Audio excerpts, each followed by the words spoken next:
Tenang, di video ini saya akan berbagi pengalaman pribadi saya selama saya mengikuti interviewer di beberapa perusahaan.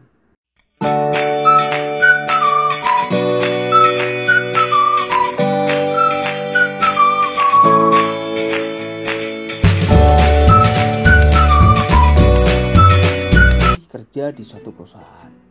Jadi biar nggak lama-lama, langsung aja ya kita cari tahu. Apa itu interview user? Kira-kira apa ya? Oke, biar lebih mudah dalam memahaminya, kalian bisa lihat gambar di bawah ini. Nah, ini adalah kalian yang saat ini sedang melihat laptop, melihat panggilan interview user minggu depan buat kalian. Dan orang yang berdiri tegak ini adalah user kalian. Kalau kalian amatin, user itu kan sebenarnya artinya adalah pengguna. Jadi itu kalau kasarnya itu pengguna kalian di suatu perusahaan itu. Tapi kalau bahasa halusnya itu adalah atasan. Jadi kalau kalian dapat undangan interview user, itu artinya kalian mendapatkan undangan untuk interview atau wawancara dengan calon atasan kalian di perusahaan yang kalian lamar. Ini adalah momen yang sangat tepat untuk kalian mempromosikan diri kalian.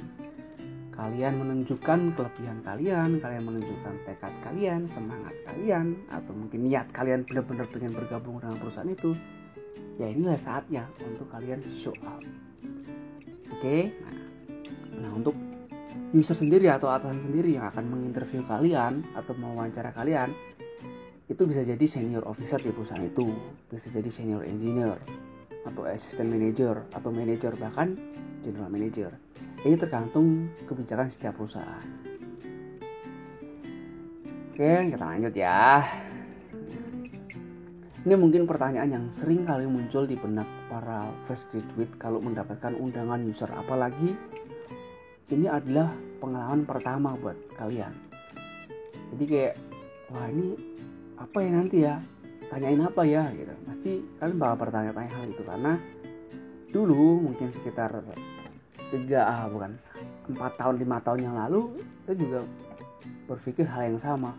Ini saya bakal ditanyain apa interview user, apa yang harus saya persiapkan. Tapi tenang, di video ini saya akan berbagi pengalaman pribadi saya selama saya mengikuti interview user di beberapa perusahaan. Kalau kemarin saya sempat share ada sekitar 15 perusahaan saya pernah mengikuti interview HRD. Mungkin dari 15 itu selama ini saya pasti lanjut sih, maksudnya dari HRD kemarin lolos kan, berarti lanjut ke user. Jadi mungkin saya juga pernah bertemu dengan 15 user di 15 perusahaan yang berbeda. Saya rasa itu bisa menjadi sumber sharing saya saat ini buat kalian para fresh graduate atau mungkin para pencari kerja, untuk jadi bahan ya pertimbangan lah untuk kalian mempersiapkan interview user kalian biar kalian diterima di perusahaan yang saat ini kalian ikutin proses seleksinya. Oke. Nah, sebagai gambaran seperti inilah nanti kondisi ruangan pada saat kalian interview. Kalian akan dihadapkan dengan user atau calon atasan kalian.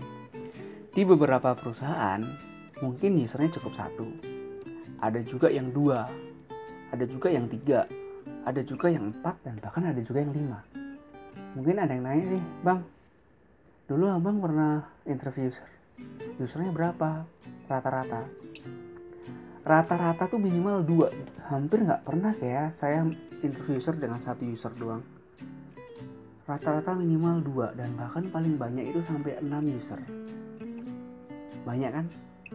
Jadi banyak banget itu, kayak sidang mungkin kalau kalian dulu skripsi. Jadi kalian bakal ditanyain banyak hal.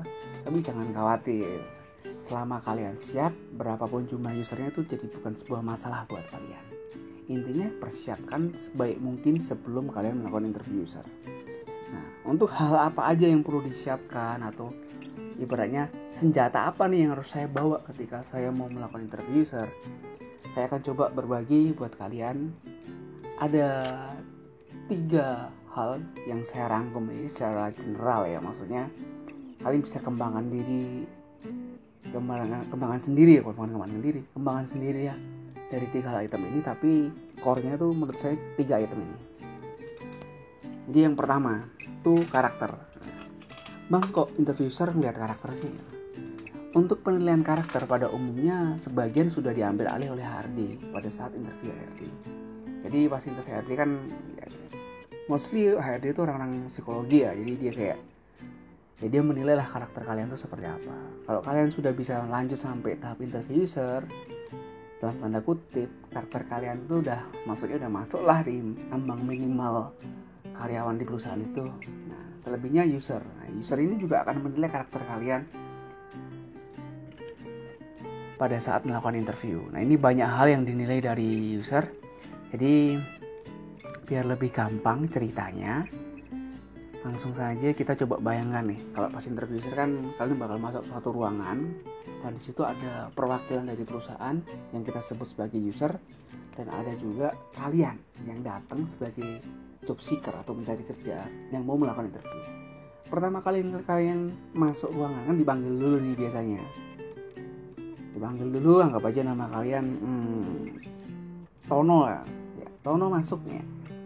Pertama kali kalian masuk ke ruangan interview, pastikan nih pakaian kalian bener dulu. Jadi ini pakaian nih juga mencerminkan karakter kalian. Jadi jangan sampai kalian masuk dengan pakaian yang kotor atau mungkin buat setrika atau mungkin ya buat serapi mungkin lah. Jadi nggak perlu terlalu berlebihan, tapi yang penting rapi, itu aja, rapi dan enak dilihat.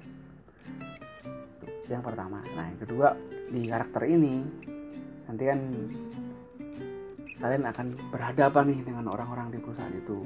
Kalau di masa pandemi kayak nggak perlu jabat tangan ya, dan mungkin nggak bisa.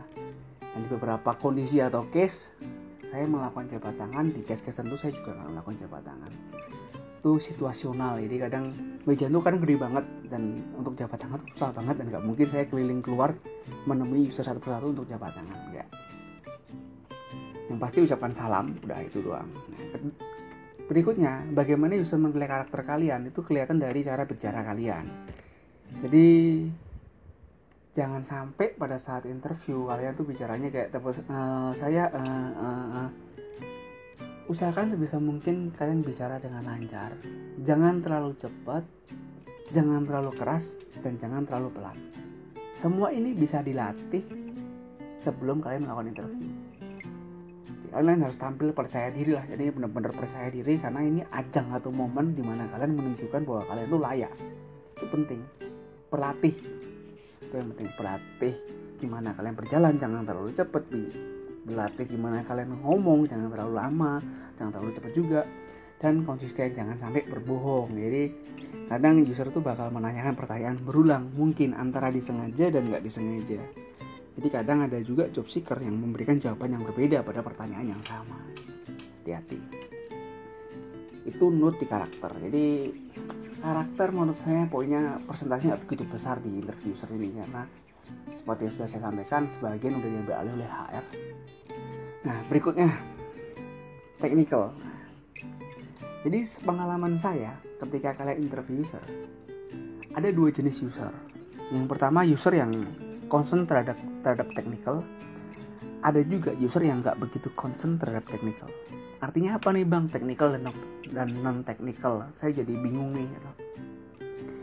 Technical tuh teknis, kayak saya bilang. Jadi kalau saat ini kalian ada lulusan teknik nih, nggak aja teknik elektro atau teknik mesin atau mungkin teknik fisika, ada beberapa user tuh pertanyaannya tuh secara teknis banget sesuai dengan bidang kuliah kalian.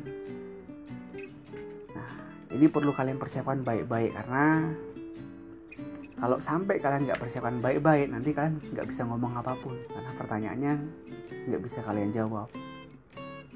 Jadi kalian perlu menguasai technical di bidang studi kalian. Bang, kan banyak bang teknikalnya. Saya kuliah 4 tahun, masa iya saya harus hafalin 4 tahun? Kalkulus juga ditanyain nggak bang? Kimia dasar juga ditanyain nggak bang? Bahasa Inggris tanyain nggak bang? Nah, ini biar kalian lebih fokus saat interview dengan user. Technical ini harus kalian sesuaikan dengan perusahaan yang kalian lamar. Kalau saat ini, contoh nih, kalian melamar di suatu perusahaan yang bergerak di bidang pembangkit listrik atau power plant.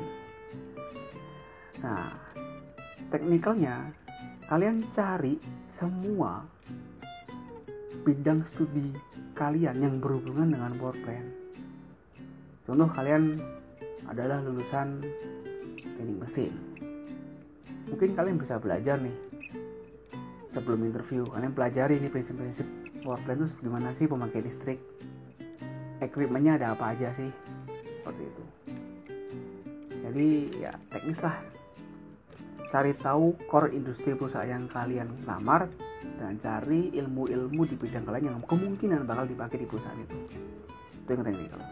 Nah, kalau untuk jurusan lain bang, jurusan akuntansi, manajemen, sama kasusnya. Jadi kalau akuntansi, manajemen nih, ekonomi lah intinya.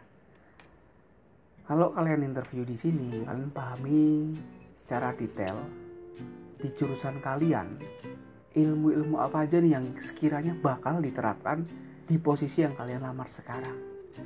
Kalian cari tahu dulu hampir 3 hari sebelum kalian interview lah. Kalian cari tahu, oh ternyata kalau saya manajemen, saya kerja di power plant tuh saya ngurusin ini di posisi ini. Oh ternyata kalau saya orang akuntansi, saya kerja di power plant, saya ngurusin ini. Nah itu sekalian pelajari. Begitu pula di industri yang lain. Mungkin kalau kalian daftar di bank, kalian orang manajemen, kalian lihat posisinya MT kah atau mungkin udah posisi spesifik apa. Nah kalian pelajari dulu posisi itu. Jadi jangan sampai kalian nggak tahu job desk dari posisi yang kalian lamar, karena itu nanti berhubungan dengan materi teknikal apa aja yang harus kalian persiapkan. Jangan sampai nih job desk kalian itu untuk mengurusin anggapnya pajak nih, kalian mengurusi pajak di suatu perusahaan, ternyata teknikal yang kalian hafalkan atau kalian pelajari nggak berhubungan sama sekali dengan hal itu. Itu kan jadi blunder buat kalian. Oke, teknikal, pelajari posisi kalian yang kalian lamar, terus kalian lihat bidang studi kalian itu yang bakal dipakai untuk posisi itu apa aja. Kalian pelajari dan kalian bisa tanya alumni kalian bisa tanya di sosial media, banyak sekali sumbernya, dan bisa tanya di channel ini juga. Kalau saya tahu saya akan jawab. Berikutnya non technical. Nah, non technical ini ya kok inilah. Ini antara penting dan nggak penting. Jadi di beberapa user satu perusahaan ada juga loh interview user tuh nggak ditanyain teknikal sama sekali. Emang pernah bang? Iya pernah. Saya nggak ditanyain sama sekali tentang non teknik, tentang teknikal. Jadi itu pertanyaan non teknikal semua. Bahkan nggak ada namanya yang berhubungan sama kuliah. Serasa, waduh kuliah 4 tahun nggak ditanyain satu pertanyaan pun. Ada. Nah ini persiapannya gimana nih bang? Ini persiapannya gimana ya? Karena ini non teknikal jadi suka-suka user akan menanyakan hal itu. Kadang pengalaman pribadi non teknikal ini kadang hanya pertanyaan-pertanyaan yang mungkin hanya untuk melihat background kalian atau latar belakang kalian, kayak kalian asalnya dari mana, terus mungkin kesibukannya apa sekarang, terus rencananya nanti nikah kapan, udah punya pacar belum, terus mungkin udah siap belum ditempatin perusahaan di Kalimantan, di Sumatera, di Sulawesi, di Papua. Nah, pertanyaan-pertanyaan general seperti itulah kadang seperti itu. Tapi kadang juga ada non technical yang sistemnya pertanyaan menjebak. Itu hal-hal ini nggak bisa dipelajarin, tapi kalian pasti bisa melewati ini asalkan pada saat interview kalian nggak nervous. Dalam arti ya kalian percaya diri, pasti bisa sih jawab untuk pertanyaan non technical. 3 item ini aja sih kayaknya yang perlu kalian persiapkan sebelum interview user. Yang poin paling tinggi itu yang technical tadi. Ya, syukur nih nggak ditanyain tentang technical, tapi kalau kalian ditanyain kalian udah siap. Oke, poin penting, pelajari posisi yang kalian lamar, cari tahu job desk-nya apa aja di posisi itu, dan lihat bidang studi kalian tuh hubungannya ke situ apa, dan kalian pelajari di situ. Nanti bisalah kalian melewatin interview dengan baik. Nah, kalau kalian saat ini mungkin ada pertanyaan terus bingung, bang saya mau ada yang ngelamar di perusahaan ini nih, kira-kira pertanyaan tentang apa nih? Nah kalian bisa tulis di kolom komentar, bukan saya yang akan jawab, nanti mungkin teman-teman yang lain yang tahu akan coba bantu jawab. Ini bang saya mau interview nih di Indofood nih bang, posisi QC gitu, kira-kira ditanyain tentang apa ya gitu. Nah, kita bisa sharing bersama di kolom komentar di bawah. Terima kasih sudah mengunjungi channel ini. Semoga kalian cepat dapat kerja. Oke, terima kasih.